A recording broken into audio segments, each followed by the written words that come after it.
Hey everyone, Full Throttle here again with another episode of Premium Pick. Happy Thanksgiving to about 18% of you guys, apparently. In honor of Thanksgiving football, this episode is about Spike Brothers. As always, I'll be talking about the deck's key cards, strengths, weaknesses, meta matchups, and give ratings based on offense, defense, consistency, speed, and after ratings, I'll give examples of lists. Unlike every other episode, however, and in honor of 100 subscribers, I will be talking about 3 decks in one episode. For these 3 decks, the first will be Standard plus Spike Brothers, then Bad End, then Hellhard 8 Turbo. So enjoy! First up, as said, I'll be talking about Standard Plus, which has seen success several times.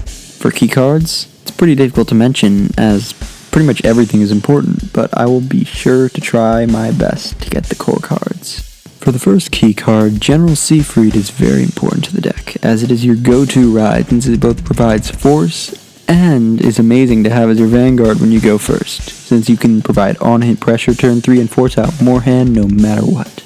Another key grade 3 is Juggernaut Maximum.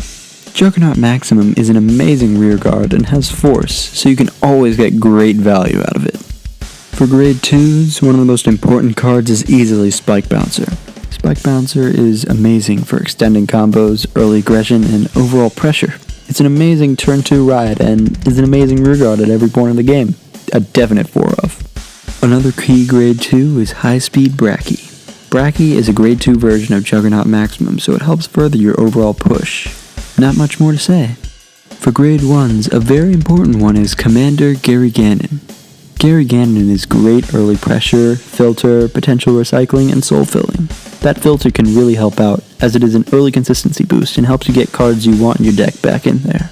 For the G-Zone, the star card is easily Black Horn King Bull Power Agrias. Agrias is a great multi-attack enabler, and it can really pressure out a lot of cards from the opponent's hand or dish out a ton of damage, even as a first stride. Another significant card is Dirty Picaro. Picaro's ability to search your deck for whatever you want really enables it to be consistency in a can, while also enabling all of the on-call skills. A G-Guard that's also really good in this deck is Dark Element Dismal. Dismal has a lot of effectiveness in most decks, but this one is really where it shines, as there are several rearguards that can send themselves to the soul at the beginning of your main phase to recall themselves and gain power, so Dismal's protection really helps them make it to the next turn.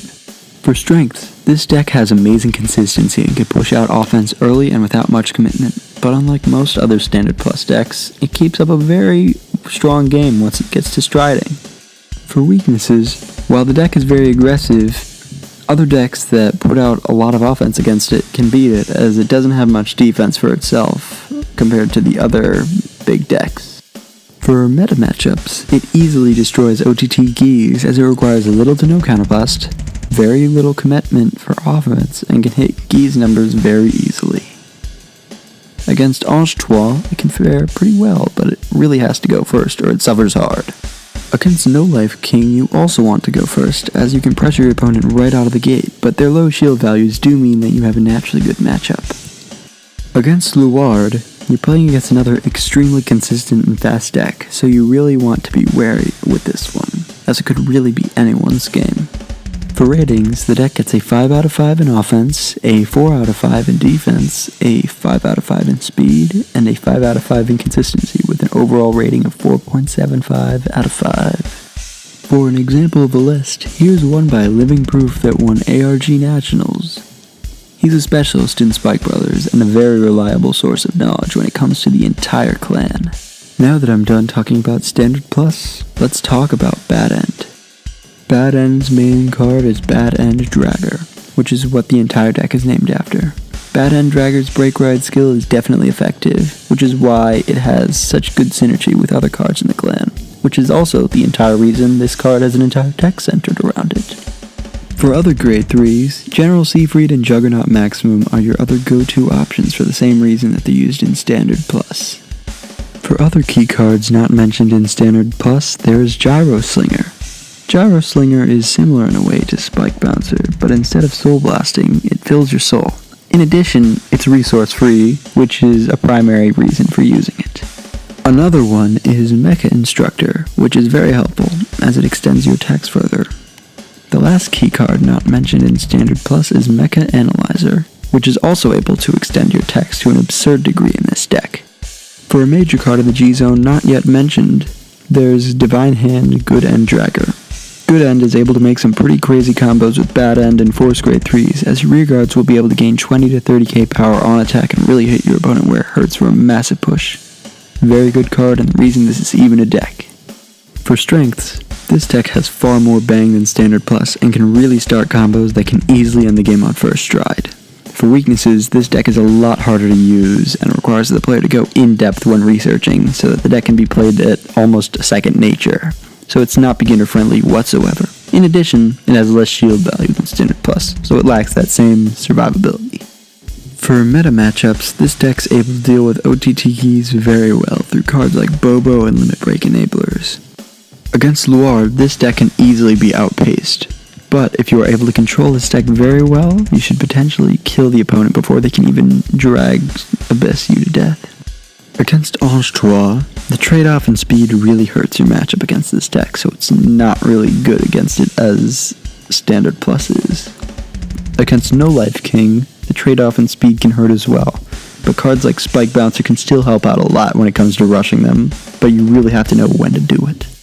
Against Standard Plus Spike Brothers, you have trouble early game, but if you can take advantage of your combos and survive to the late game, you can really overcome them once Striding starts and push for the win, maybe turn 3 or 4.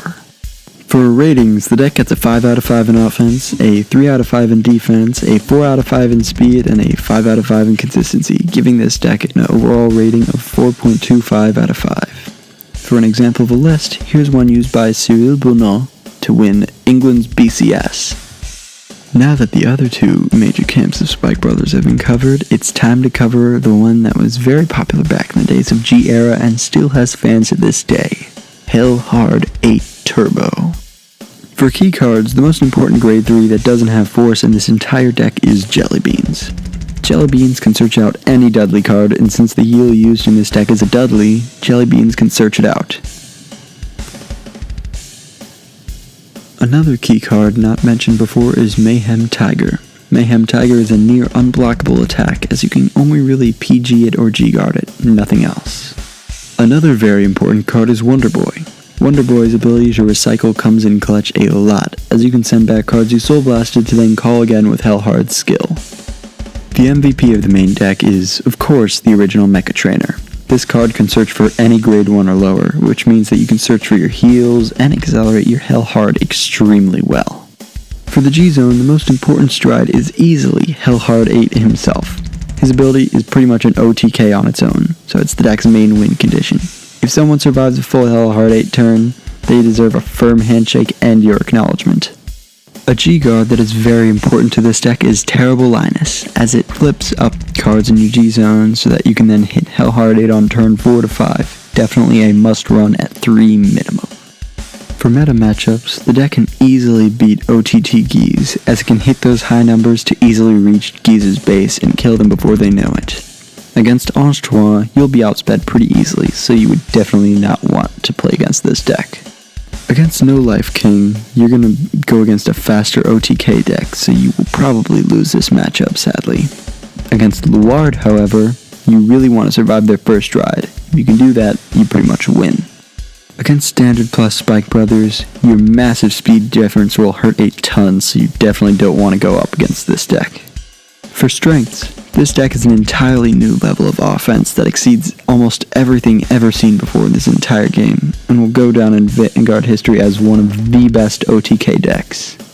For weaknesses, however, the fact that this has to go off second stride at earliest to get its real kill potential, and essentially dies if you damage check 2 heals, means that it can brick very hard, and is a lot slower than the other 2 decks mentioned in this video. For ratings, the deck gets a 6 out of 5 in offense, exceeding the 5-star rating system entirely, as it is an entirely different level of offense compared to almost every deck in history. As being one of the best at what it does, this is by a significant amount is the criteria to ever exceed 5 out of 5 in any area. It gets a 2 out of 5 in defense though, a 3 out of 5 in speed, and a 5 out of 5 in consistency. giving this deck an overall rating of 4 out of 5, but it's heavily skewed towards offense. As an example of a list, here's one that recently won WGP Hakata. If you ever want to see more detail on Spike Brothers than I could ever give, I would definitely recommend watching videos by Living Proof, as he is an accomplished user of this clan and is always improving the deck. And in fact, he helped me with fact-checking this video's script. As always, if you liked this video, be sure to hit the like button. If you want to see more content like this, be sure to subscribe, and if you have any thoughts, suggestions, or just want to discuss anything, be sure to say it in the comment section. I'm Full Throttle, and I'll see you guys next time.